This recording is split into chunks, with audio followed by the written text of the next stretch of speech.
Welcome to adnas@MME। तो आज हम प्रोबेबिलिटी चैप्टर के इंडिपेंडेंट इवेंट्स के टॉपिक के बारे में बात करने जा रहे हैं। जो इसका बेसिक है वो मैंने पहले वाली वीडियो में बताया हुआ, आप वहाँ पर जाकर चेक कर सकते हो। तो ये इस टॉपिक के बारे में आगे इम्पॉर्टेंट क्वेश्चन, आज हम इम्पॉर्टेंट क्वेश्चन करने जा रहे हैं इम्पॉर्टेंट इवेंट्स के जो आपको एग्जाम में आते हैं। तो उसके सबसे पहले हम क्या करने जा रहे हैं, कुछ फॉर्मूले रिकॉल करने जा रहे हैं जो सेट्स के रिलेटेड है। तो these formulas are A union B equal to probability of A plus probability of B minus probability of A intersection B. You have to recall all these formulas. Probability of A, probability of B minus probability of A union B. C, third formula जो हमारे पास probability of A complement intersection B complement 1 minus probability of A union B. Probability of A complement union B complement equal to 1 minus probability of A intersection B. Fifth, probability of A intersection B is equal to probability of A into probability of B if A and B are independent events. तो ये formulas आपको recall करनी है। जो union वाला formula जैसे हम sets में करते थे, बस इसमें क्या है, प्रोबेबिलिटी वैसे अप्लाई तो वैसे ही होते हैं, बस ये प्रोबेबिलिटी पर अप्लाई हो जाती है। अगर यूनियन का तो यहाँ पे इंटरसेक्शन होगा, अगर इंटरसेक्शन का तो यूनियन से होगा, यहाँ से ड्राइव हुआ है, ये सेम ही है। तो अगर यहाँ पे ये कॉम्प्लीमेंट का फॉर्मूला है, कॉम्प्लीमेंट जिसका भी कॉम्प्लीमेंट पूछा है उसको 1 माइनस यूनियन कर देंगे तो उसके इंटरसेक्शन का कॉम्प्लीमेंट आ जाएगा। अगर यूनियन का कॉम्प्लीमेंट पूछा है तो 1 माइनस इंटरसेक्शन वाला ए इंटरसेक्शन भी माइनस कर देंगे तो हमारे पास यूनियन का कॉम्प्लीमेंट आ जाएगा। तो ये इस चैप्टर से रिलेटेड फॉर्मूला है। Probability of A intersection B इस किसके इक्वल होता है, probability of A into probability of B. ये यहाँ पे ये ऐसा होता है, लेकिन अगर जिस चैप्टर की हम बात करें इंडिपेंडेंट इवेंट्स की तो उस पर आपको ये फॉर्मूला अप्लाई होगा। इसमें कंडीशन क्या होती है, A and B are both independent events. ये दोनों ही क्या होते हैं, हमारे पास इंडिपेंडेंट इवेंट्स होते हैं। आप इसको राइट भी कर सकते हो, एक बार राइट कर लो फिर आप इसको अपने माइंड में रखोगे तो ये आपको ये जो चैप्टर है बिल्कुल इजी लगेगा। ये टॉपिक आपको ऐसे ही सॉल्व कर दोगे आप एग्जाम में। तो ये फॉर्मूला आपको बस माइंड में रखने ज़रूरी है। क्लियर? तो हमारे पास ये क्वेश्चन है, प्रोबेबिलिटी ऑफ ए गिवन है 3/5 and probability of B is 1/5। Find probability of A intersection B if A and B are independent events. तो हमने लास्ट ही जो फॉर्मूला किया था वो यहाँ पे अप्लाई हो जाएगा। अगर इंडिपेंडेंट इवेंट्स हैं तो आप ही मुझे बताओ कि कौन सा फॉर्मूला हम लगाएंगे। यहाँ पे इंटरसेक्शन फाइंड आउट करना है हमको, और हमको दिए हुए दोनों ही इंडिपेंडेंट इवेंट्स हैं। तो हमने पहले किया था वो फॉर्मूला क्या होता है, probability of A into probability of B. यहाँ पे वैल्यू पुट कर देंगे 3/5 इंटू 1/5 3/25। क्लियर? बिल्कुल इजी क्वेश्चन है। अगर आपको बस यही आपको फंडा याद रखना है कि इंडिपेंडेंट इवेंट्स जब भी गिवन हो तो अगर इंटरसेक्शन की प्रोबेबिलिटी निकालनी है तो ए और बी की प्रोबेबिलिटी अलग अलग जो दी होगी उनकी क्या हो जाएगी, प्रोडक्ट हो जाएगी। क्लियर? तो हम ये नेक्स्ट क्वेश्चन सॉल्व करते हैं। इसमें हमें क्या दिया हुआ है, let E and F be events. दो इवेंट्स दिए हुए हैं जिसमें ई इवेंट है जो उसकी प्रोबेबिलिटी कितनी दी हुई है, हमें 3/5 दी हुई है। जो हमारे पास एफ इवेंट है उसकी प्रोबेबिलिटी दी हुई है हमें 3/10, और जो इंटरसेक्शन है इसकी प्रोबेबिलिटी हमें दी हुई है 1/5। तो हमको ये चेक करना है कि ये दोनों इंडिपेंडेंट है, क्योंकि यहाँ पे गिवन नहीं है तो हम प्रोडक्ट तो कर नहीं सकते, हमको तो चेक करना है यहाँ पे। तो चेक कैसे करते हैं, सबसे पहले हम इंटरसेक्शन की प्रोबेबिलिटी कैसे निकालते हैं, जो हम फॉर्मूला सेट में अप्लाई करते थे वो क्या होता है formula, probability of E plus probability of F minus probability of E union F. तो ये वाला हम फॉर्मूला हमारे पास होता है। तो इसमें हम क्या करेंगे, ई और एफ की दी हुई है और इंटरसेक्शन की दी हुई है। सबसे पहले हम इंटरसेक्शन की प्रोबेबिलिटी निकालेंगे। इफ यहाँ पे हम लिख सकते हैं if E and F are independent. अगर ई और एफ इंडिपेंडेंट हो तो प्रोबेबिलिटी कैसे निकालती है? तो इसमें हम क्या करेंगे, E into probability of F, दोनों के प्रोडक्ट करके देखेंगे 3/10। तो यहाँ पे ये कितना आ रहा है, 9/50 आ रहा है। बट जो हमारी प्रोबेबिलिटी है ए इंटरसेक्शन एफ की गिवन क्या है, 1/5, ये तो गिवन है। अगर ये इंडिपेंडेंट होते तो इनके प्रोडक्ट इसकी इक्वल आनी चाहिए थी, तो लेकिन ये तो आई नहीं, इसीलिए क्या है हम लिख देंगे no, E and F are not independent events. Clear? तो ये दोनों इंडिपेंडेंट इवेंट्स नहीं है। तुम्हारा नेक्स्ट सम है, events A and B are such that probability A और बी इवेंट्स दिए हुए हैं, प्रोबेबिलिटी ऑफ ए हमें दी हुई है 1/2 और प्रोबेबिलिटी ऑफ बी दी हुई है हमें, जो बी इवेंट है उसकी प्रोबेबिलिटी 7/10 और हमें इसमें दिया हुआ है प्रोबेबिलिटी ऑफ ए नॉट और B not equal to 1/4। These all are. तो इसमें हमें क्या निकाल, यही चेक करना है ए और बी इंडिपेंडेंट है। ये हम कैसे चेक कर सकते हैं? सबसे पहले हमें इंटरसेक्शन की वैल्यू तो पता होनी चाहिए। तो सबसे हमने एक फॉर्मूला किया था लेक्चर स्टार्ट होने जब हुआ था, तब हमने एक फॉर्मूला क्या किया था, अगर हमारे पास यूनियन में कॉम्प्लीमेंट है तो उसका फॉर्मूला क्या होता है, 1 minus probability of A intersection B. आपको ध्यान में होगा ना, हमने स्टार्टिंग में किया था ये वाला फॉर्मूला। तो इसमें हम क्या कर देंगे, वैल्यूज पुट कर देंगे। इसकी वैल्यू कितनी है, 1/4, 1 minus A intersection B probability. तो अब हम इंटरसेक्शन की अगर प्रोबेबिलिटी निकालें तो वो कितनी आएगी, 1 minus 1/4, this is 4 minus 1/4, it is 3/4। तो हमारी जो इंटरसेक्शन की प्रोबेबिलिटी है वो आ गई 3/4। हमको चेक करें ए और बी इंडिपेंडेंट है। अगर वो इंडिपेंडेंट हैं तो इन दोनों की प्रोडक्ट इसके इक्वल होनी चाहिए, क्योंकि ये इंटरसेक्शन की प्रोबेबिलिटी है। तो यहाँ पे हम लिख देंगे if A and B are independent. अगर दोनों इंडिपेंडेंट हुए तो जो इसकी प्रोबेबिलिटी है वो क्या होनी चाहिए, इसकी इक्वल होनी चाहिए। तो इसकी प्रोबेबिलिटी कितनी दी हुई थी, हाफ इंटू 7/12, इट इज 7/24। तो यहाँ पे जो हमारी प्रोबेबिलिटी आई है वो इंटरसेक्शन की तो एक्चुअली ये वाली प्रोबेबिलिटी है, लेकिन अगर ये इंडिपेंडेंट होते तो फिर इसकी प्रोबेबिलिटी 3/4 ही आनी चाहिए थी, लेकिन वो तो 7/24 आ गई। तो these events are not independent, not independent. Clear? बस हमको क्या है, यहाँ पे ये कॉम्प्लीमेंट वाला फॉर्मूला आपको ध्यान में होना चाहिए था। अगर यहाँ पे यूनियन है तो हम इंटरसेक्शन लेंगे, अगर इंटरसेक्शन है तो हम यहाँ पे यूनियन लेंगे।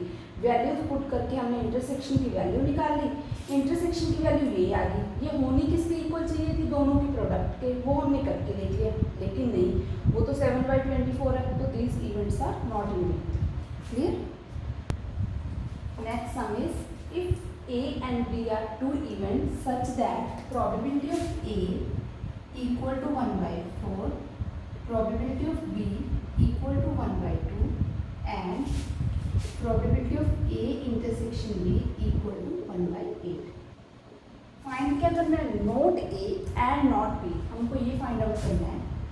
नॉट A and है तो and के लिए क्या यूज करेंगे हम, इंटरसेक्शन। तो हमको ये फाइंड आउट करना है। तो कैसे फाइंड आउट करेंगे, probability of A complement intersection B complement, ये किसके इक्वल होता है, 1 माइनस, अगर इंटरसेक्शन है तो हम क्या लगाएंगे, यूनियन लगाएंगे। क्लियर? 1 माइनस, लेकिन हमें यूनियन की तो वैल्यू नहीं पता, तो हम आप देखो हम क्या कर सकते हैं, यहाँ पे हमको यूनियन का फॉर्मूला पता है, लेकिन तो हम वहाँ पे अप्लाई करेंगे।